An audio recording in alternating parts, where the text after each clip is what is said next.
Today we're playing Gavotte from Orchestral Suite No. 3 in Suzuki Book 3. Welcome back.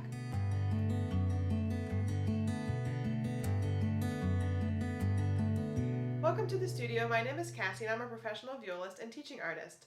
So before we get to our slow and fast playthrough, I'm going to do a tutorial on several things in this piece because there are several new things that we have to go over. The first thing I want to discuss are the trills, and this is indicated with a TR above the note. Anytime you see this, it will mean the same thing. It always means trill. So we're going to do a rhythm exercise to practice that. I'm going to start with eighth notes. So essentially 4 notes per bow, and I'm on the A string with my first finger and a high 2. So after I do those eighth notes, I'm going to do a triplet.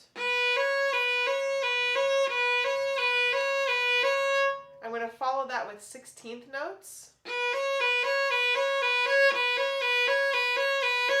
and then a sextuplet, and then I'm going to just do a free rhythmic trill. So when I actually do the trill, there's no specific rhythm, it's just as fast as you can get your finger to plop down. So let's try that all together. We'll go to playing position, and remember we're starting with our eighth notes, then triplets, then sixteenths, then sextuplets, and then free trill. 1 and 2, go. Triplets, sixteenths, sextuplets,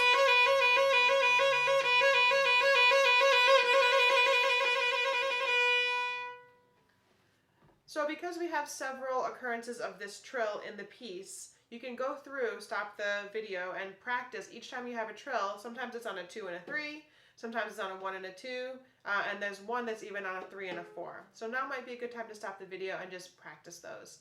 If you're having trouble, you need to remember that your finger needs to plop from the bass knuckle. So oftentimes I see students kind of trying to do the trill like this, but you need to plop from the bass knuckle. That's your lowest knuckle. So you should actually be able to hear the plop when you do it.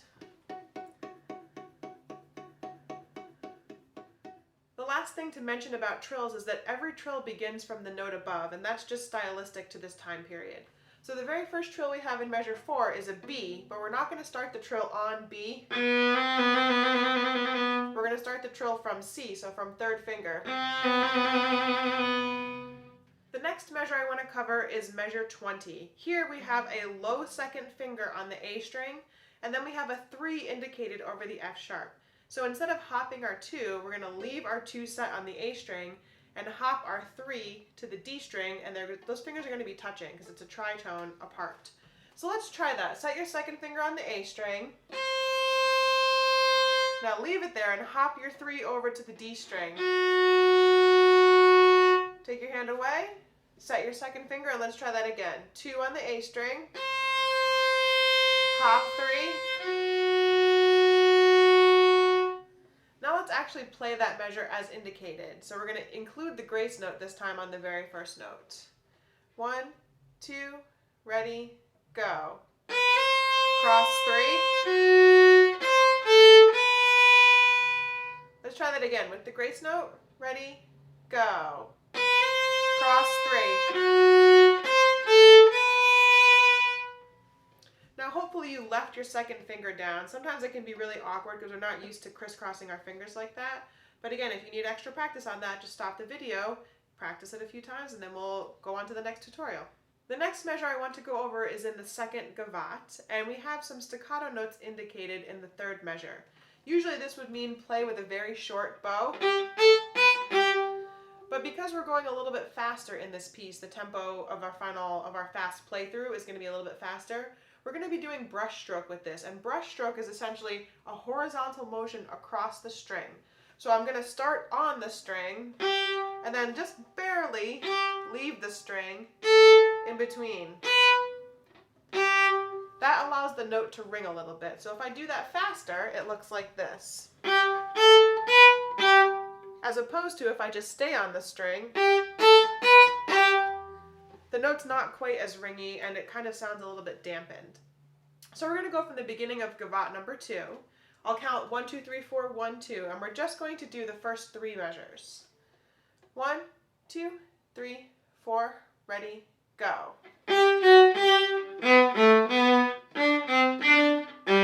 Lower half, brush.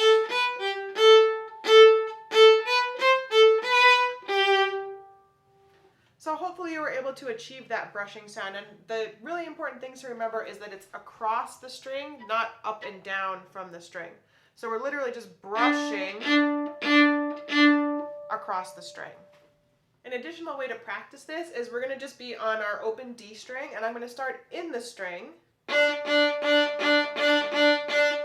and slowly just release the weight as I draw the bow. So I'm in the string with arm weight, but then I release, engage, release, engage, release. So let's try that. We're going to start on the string and then slowly let the weight out.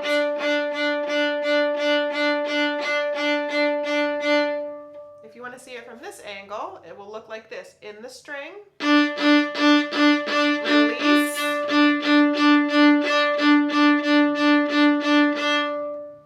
so again, really important to remember that we're brushing across the string horizontally, not vertically.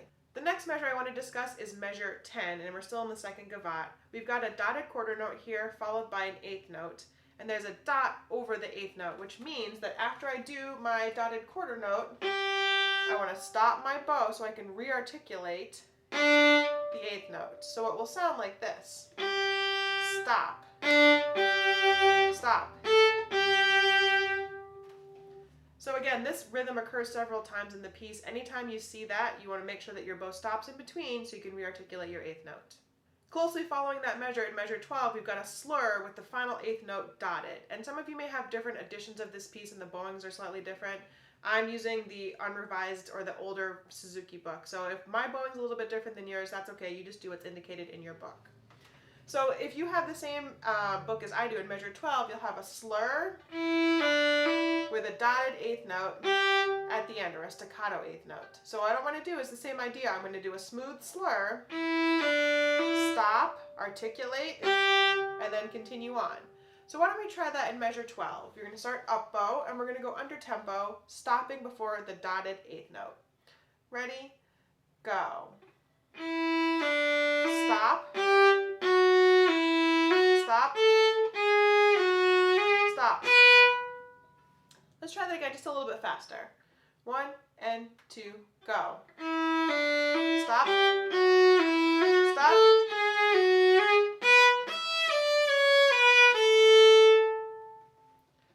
One of the new skills we learned in the last piece was double stops, and we have another occurrence of that here in measure 16. So instead of doing all open strings, I have a finger set plus an open string. So I'm going to set my 2 on the D string, and I really need to make sure that my finger's on the tip, not the flat.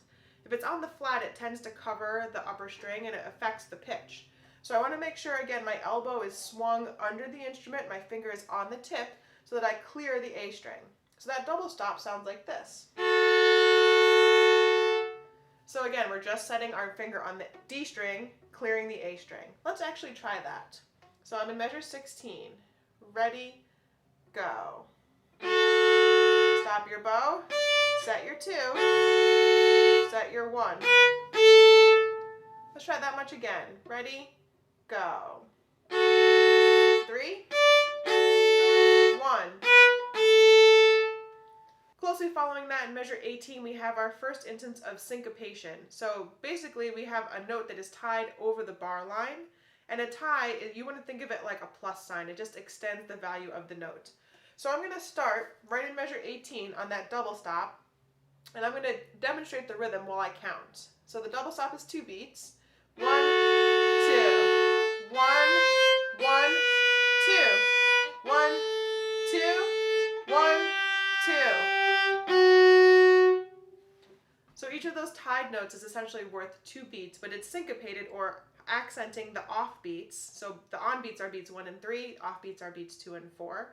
And you can also remember that with pa. So the part is the main beat, the pa is the off beat. So let's try that together. We're starting on that double stop, so set your 2, swing your elbow underneath. Ready, go. 1, 2. 1, 2. 1, 2. 1, like us to practice is in measure 26. We've got a group of 3 eighth notes slurred, and then a very quick up bow. So you want to think slow bow, quick, slow, quick, slow, quick. If I use too much bow on the slur, watch what happens.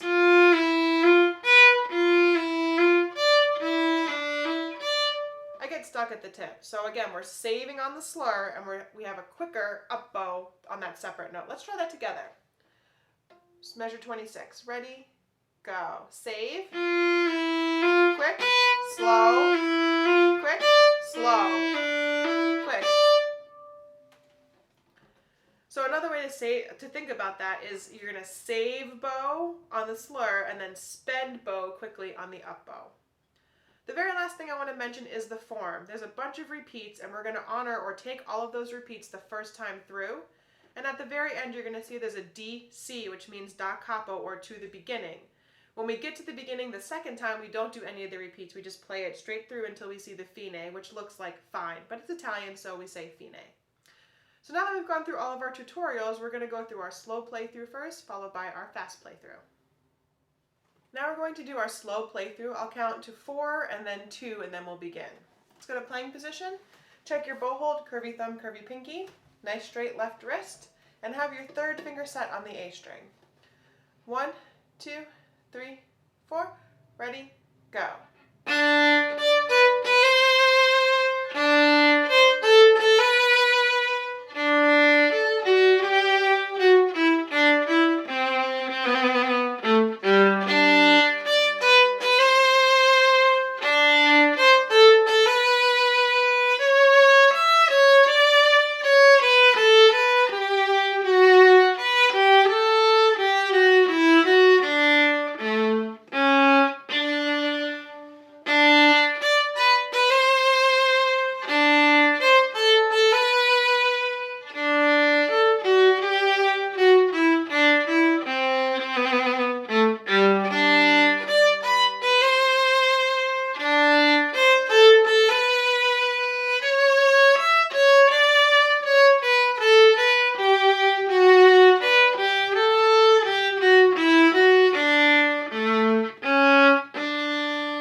going to do our fast playthrough. Let's go into playing position. I'll count 1, 2, 3, 4, 1, 2. Do your checks. Set your third finger. 1, 2, 3, 4. Ready, go.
Thanks so much for joining me today. I really hope you found this video helpful. If you have any comments or videos you'd like me to make, please post those below. I really enjoy reading them. Happy practicing!